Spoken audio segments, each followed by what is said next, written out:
what is it that you are trying to, or the Indian space industry and Indian Space Association is trying to convince to the Telecom Regulatory Authority of India? Spectrum is used by terrestrial players, especially by the IMT, that is the mobile industry, and it has very broad usage, and a large number of frequencies are used by them.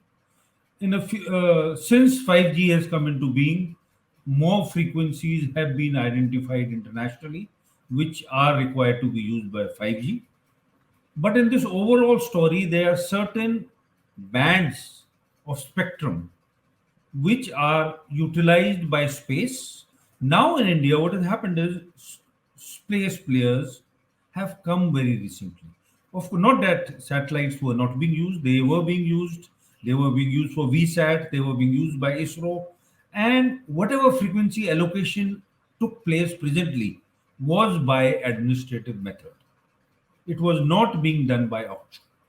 However, now the Department of Telecommunication, which is responsible for allocation of spectrum through TRI, send a reference note saying how should spectrum be auctioned for space.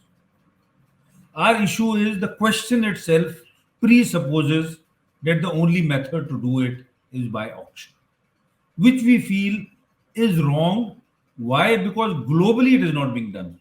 World over, spectrum for space is allocated by administrative method.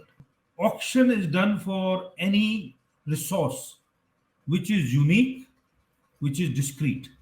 And in case of terrestrial communication, only one player can use what has been auctioned.